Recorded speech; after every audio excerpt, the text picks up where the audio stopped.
biasa, ada budaya yang sebenarnya hanya mereka lihat dari kejauhan.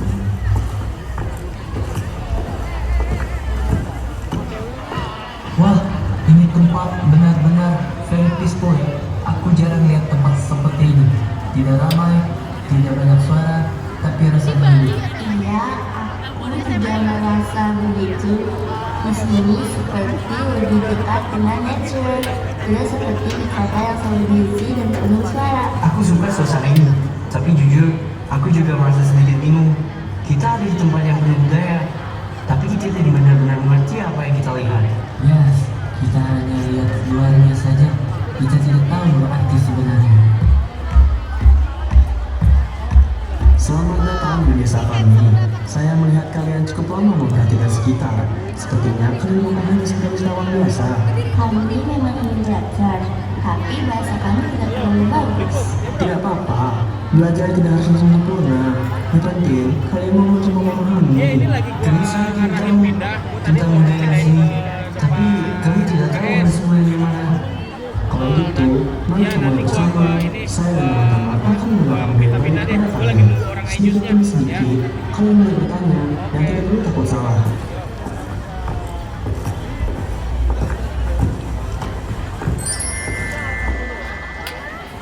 Yang pertama, saya akan mengenalkan kalian kain dan pakaian tradisional Bali. Silakan Dek Farah.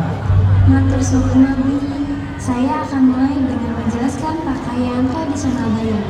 Di Bali, pakaian bukan hanya digunakan untuk menutup tubuh atau memperindah penampilan. Pakaian adalah bagian dari identitas dan juga bentuk penghormatan terhadap budaya dan tradisi. Kain juga, setiap kain yang digunakan memiliki aturan dalam pemakaiannya. Cara melipat, mengikat, dan mengenakan tidak dilakukan secara sembarangan, karena setiap detal memiliki makna. Misalnya, cara seseorang memakai kain dapat menunjukkan sikap hormat, kesopanan, dan kesiapan dalam mengikuti sebuah upacara. Bahkan, dalam kegiatan sehari pun, masyarakat Bali tetap menjaga cara berpakaian yang sesuai dengan nilai budaya. Ini sangat detail ya, tidak hanya pakai, tapi harus tahu cara juga. Betul, karena bagi kami, pakaian adalah cara untuk menunjukkan siapa kita dan bagaimana kita menghargai lingkungan sekitar. Kalau salah pakai, itu tidak sopan. Bisa dianggap kurang menghargai, tapi yang penting adalah niat untuk belajar. Aku baru sadar, hal kecil seperti ini saja sudah sangat dalam. Terima kasih dalam bahasa Bali apa? Matur suksma. Atur seksma.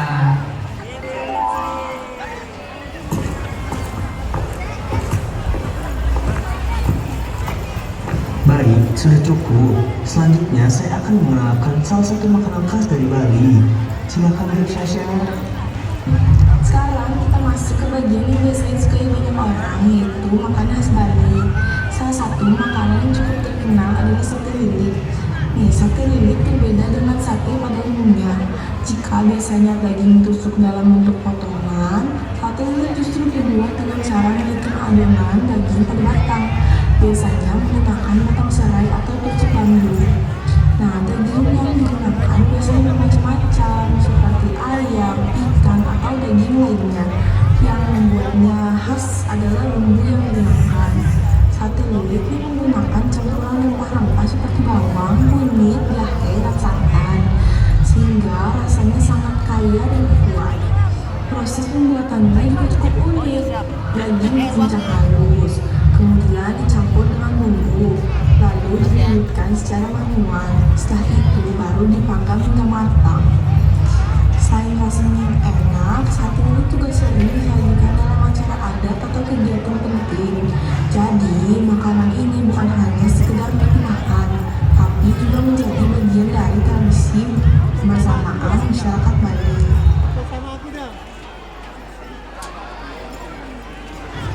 Wah, ini terlihat sangat interesting. Ini pakai stick ya, bukan tusuk biasa. Menggunakan batang serai supaya remanya lebih harum. The smell is good. Aku belum pernah merasakan seperti ini sebelumnya. Kalau makan ini spicy, Biasanya memiliki rasa yang cukup kuat, tapi masih bisa dinikmati. Silakan coba.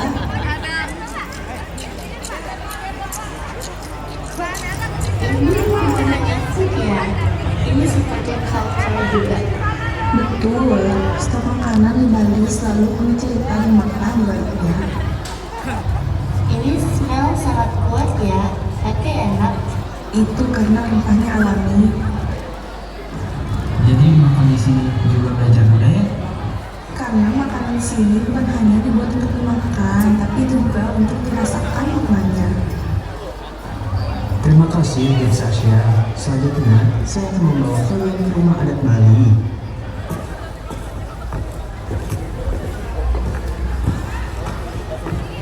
Selamat datang. Sekarang kita melihat rumah adat Bali. Rumah bagi masyarakat Bali bukan hanya tempat tinggal, tetapi juga tempat yang memiliki nilai filosofis yang sangat dalam.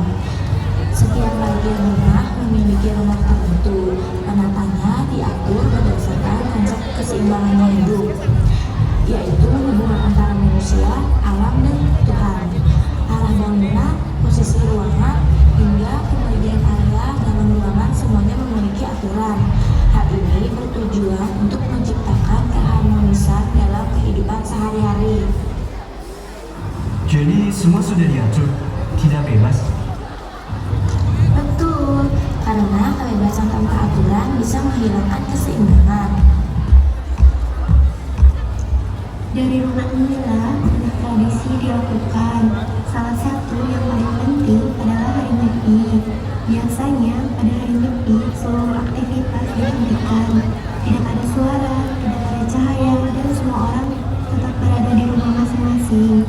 Tujuan dari Nyepi adalah untuk memberikan waktu bagi setiap orang yang merenung, memahami diri sendiri, dan memperbaiki kesalahan.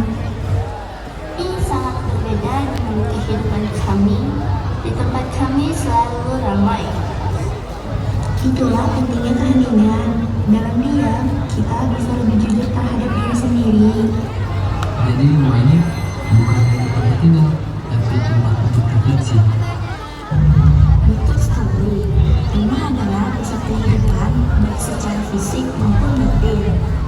Atau suksma, dek sila, dek anasa.